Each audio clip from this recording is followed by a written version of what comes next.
Often bigot anti-Islamist and Christian missionaries cite Quran verse 29 of chapter 9 to demonstrate violence in Quran.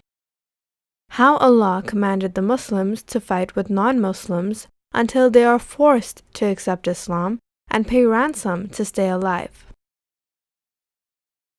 Let's take a close look at the verse to discover how much truth is there in the claims of bigot anti-Islamist and Christian missionaries. Fight those who do not believe in the God or in the last day, and who do not consider unlawful what the God and his messenger have made unlawful, and who do not adopt the religion of truth from those who are given the scripture, until they pay jizya willingly subdued. Al-Quran, chapter 9, verse 29. Verse 29 of chapter 9 was revealed after the Muslims established government in Mecca, and many were non-Muslim.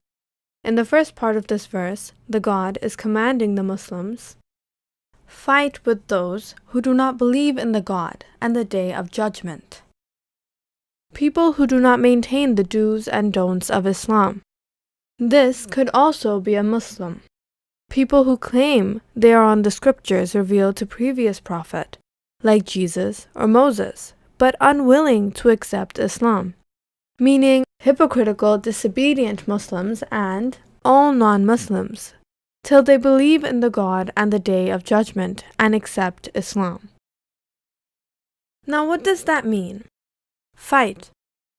Fight with sword or with fist, or does it have some other meaning to this fight?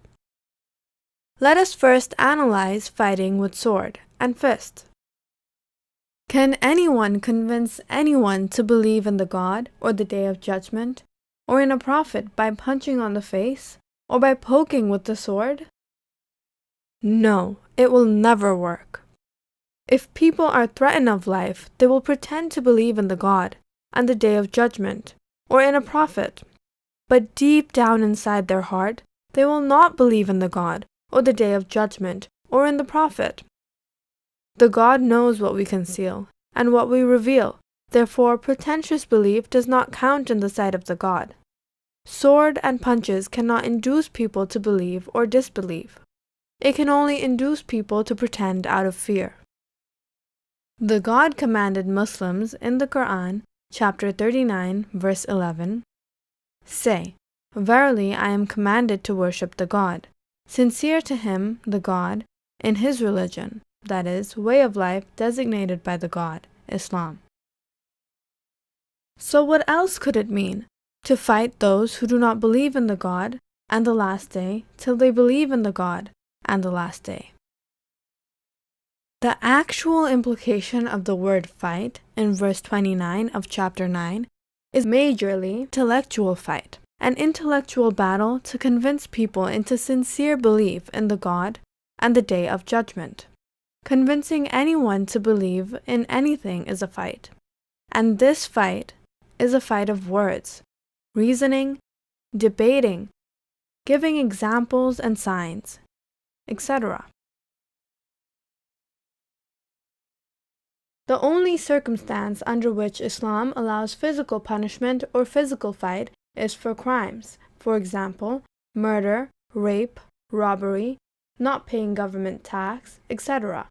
And being a non-Muslim after Islam has been manifested as truth is not a crime, but a sin according to Islam, and the God will judge us all on the Day of Judgment.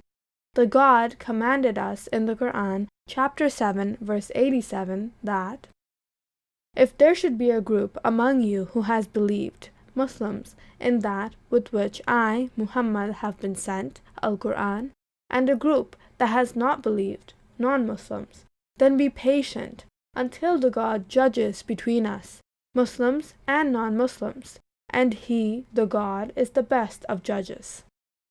Now let's take a look at the rest of the verse. It says, "Until they pay jizya willingly subdued," meaning fight until they willingly and submissively pay jizya. Now what does this mean? Paying jizya? Muslims don't pay jizya. Muslims pay zakat, 2.5% of yearly annual savings to an Islamic government for the needy and poor, or directly to the needy and the poor while living under non-Islamic government.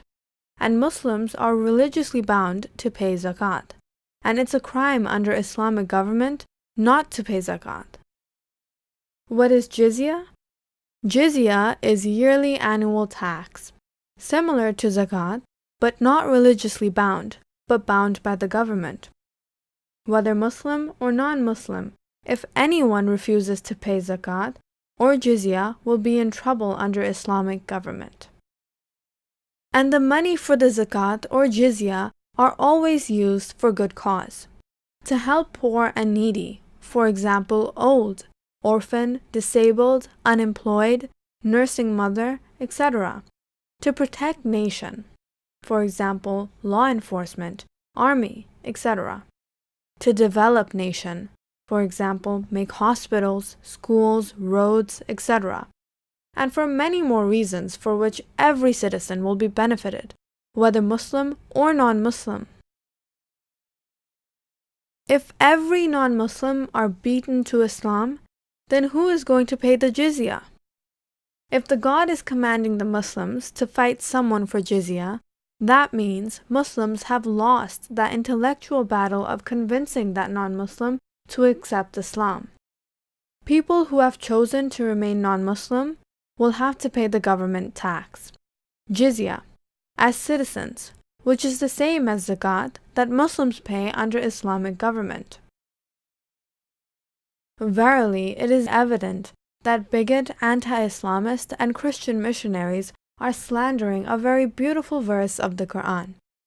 A simple research with neutral perspective demonstrated the beauty and practicality of this verse. If only Muslims were bound to pay for the development of the nation and to help the needy, it would have been unjust towards Muslims. The law for jizya balanced the responsibilities of the nation on all citizens, Muslims and non-Muslims.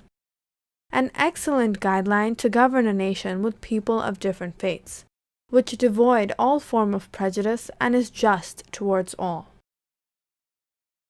Allah, the God, said in the Quran, "There is no compulsion in religion, Islam. Verily, the right path has become distinct from the wrong path.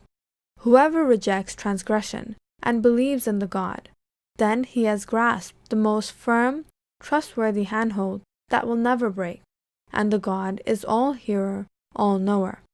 Al-Quran, chapter 2, verse 256. Like, share, and subscribe to create awareness. We are also available on Facebook, Google+, Twitter, and Paltalk.